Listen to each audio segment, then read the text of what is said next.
Jack Hibbs is with us. He's from Calvary Chapel Chino Hills. He's the founding senior pastor, author of Called to Take a Bold Stand, and he's been doing that for a while now. He's really been doing that. The book comes out next month, September 16th. Welcome to the program, Jack. How are you?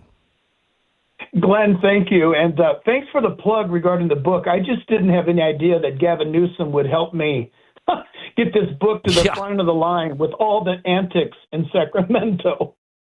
I know. It is crazy. You have been, we were just talking to Chip Roy, who's now running for Texas Attorney General. He was in Congress during COVID, and the guy was a pit bull. Yep. And Stu and I were saying, imagine if he would have been governor. When this was going on, in California with COVID, you were probably one of the major people standing that really made a difference. I mean, that power didn't scare you at all. Yeah, no, listen, I mean, we had to stand, Glenn, and you know this. Jesus said, I've set before you an open door that no man can shut. He spoke that to the churches in the book of Revelation, and I have no authority to shut the doors of the church. It's his church. And so we kept preaching, we kept teaching, and lo and behold, for well over 2 years, we were the most populated church for a 2-year period of time. Glenn, we were seeing anywhere from 13 to 15,000 adults on a Sunday morning because people didn't have their churches open. So they came to our church, and we were grateful to teach them. All right, you're on today because you said something yesterday that I found astounding. It's about something called AB 495. I'm going to have you explain that here in a second. But you went online and you said if this passes and he signs it in, you as a Californian, you have to take your kids and move out of the state. That's quite a statement. Yeah, listen, it made me sick to say it. It's 100% true. It's the last thing a pastor wants to say to his congregation. But it's that bad. As I explained the bill in a moment to you, it is that bad. And it's not my opinion. I've been counseled by legal on how bad it is. And so when I said to the congregation, if you've got a kid in school, you got to get out. If Newsom does not veto this bill, you've got to get your kid out of California for their own safety. It's that bad. Okay, so the left, the media is saying, no, he's making all this up. It's not. Explain what's in the bill, and let me play pushback on a couple of places. Yeah, absolutely. So number one, it's Assembly Bill 495, and here's the deal. It's known as the Compassion Bill. It's a bill that Celeste Rodriguez and the entire Democrat legislature of California crafted. And now these are my words. These words are my own, Beck. The next words. It's a bill designed to stop the bad orange man because it's all about ICE and its operations in California. And here it is.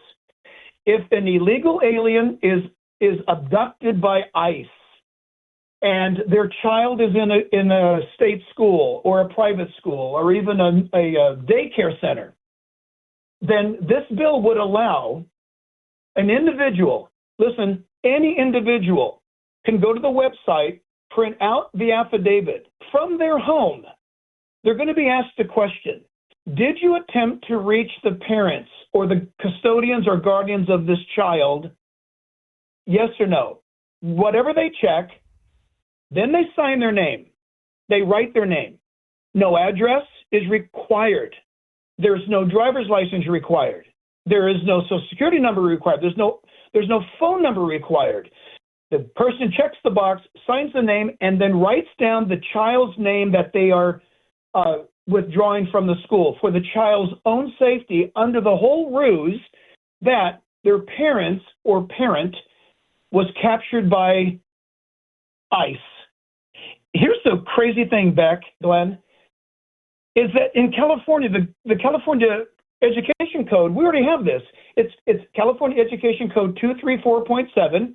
In the event of a child not being able to be picked up or taken into the care of a family member, be it by accident, by death, whatever, we already have this law. So the reason we are freaking out about this law and making it loud is the fact that Who is that person who downloads and prints out that affidavit? It can be anybody. The bill literally states they don't have to be a relation. It can be anyone who's possessing this affidavit that is downloadable and printable at your own home. So theoretically, Glenn, somebody could be down the street from your grandkids or from your children, and they can see that you go to work at a certain time of day. They know that your kid goes to a certain school.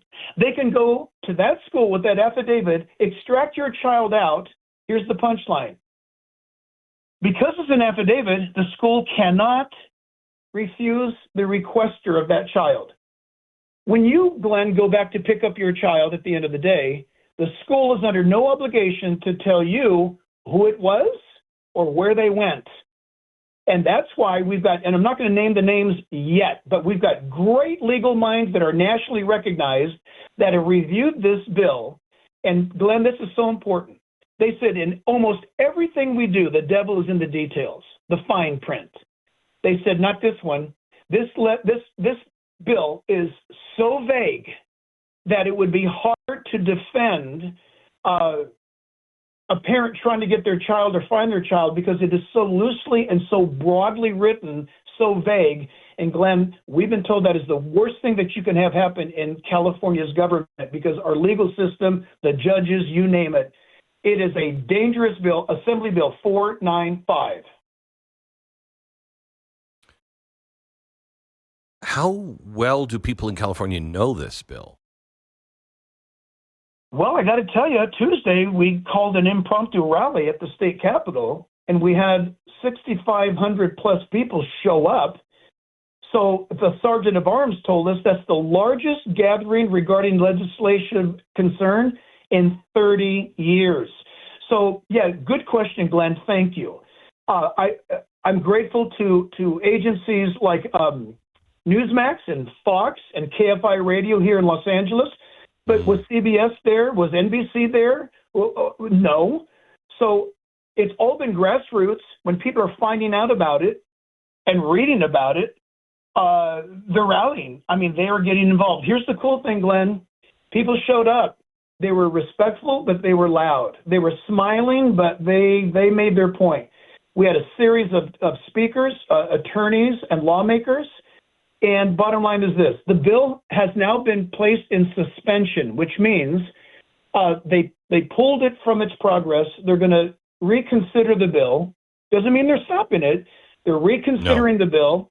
They're going to review the bill. It could either die in suspension.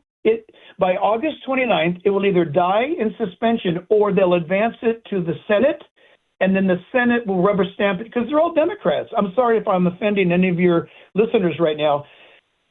California is a Democrat stronghold. They have a supermajority. They don't even put things to our vote anymore. It's no longer we the people in California. They rubber stamp things through. They get it to Newsom. And here's what I'm concerned about. I hope it dies in suspension, Glenn, for this reason. They're getting so much heat. We've had 4 Democrat senators tell us this publicity, that crowd on Tuesday is killing us. Hey, that's good news. But I don't want it to go to Newsom's desk because you know what that sly dog will do?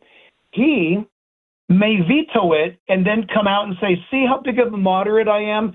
I put this bad bill away, so vote for me in 2028. Glenn, we're going to make sure that the Democrats of California and Newsom at the front of the line wears the scarlet letters of AB 495. What are your plans now in the next 2 weeks?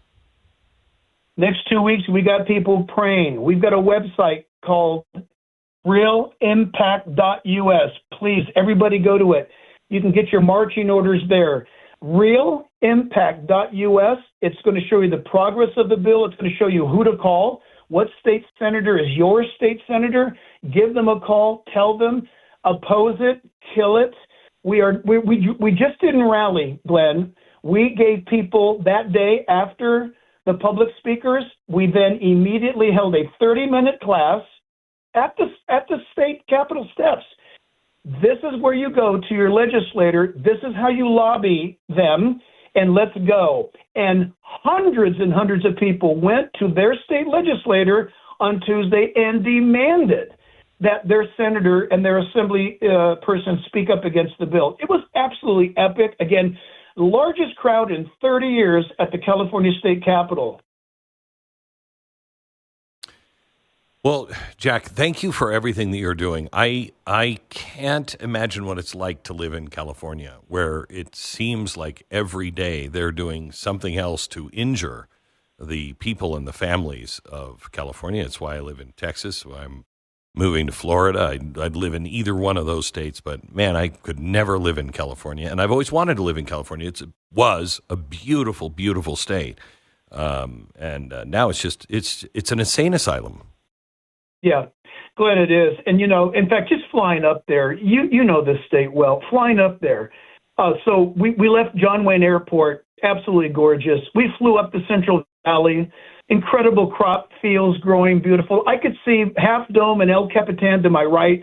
We could see the fog along the California coastline to the left.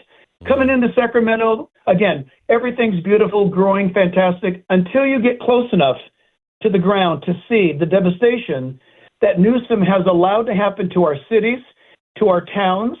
And even though we're still growing crops in California, that is in spite of his wickedness to cut off water to our growers, to make life here as miserable as possible. And this guy wants to run for president.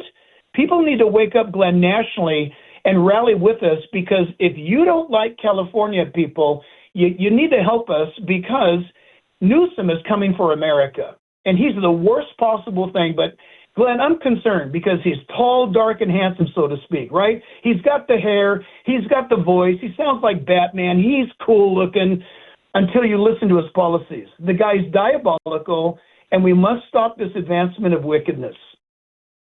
I will tell you, I don't think the rest of America is falling for him. But then again, I didn't think that you could have a socialist and Islamist run and win in New York. So what do I know? Jack, thank you so much again, everything that you do. You can go to jackhibbs.com. What is the other website you just gave me? Yeah, Real Impact, like real reality, Real Impact, like a punch, impact.us, realimpact.us. Thank you very much, Jack. Appreciate it.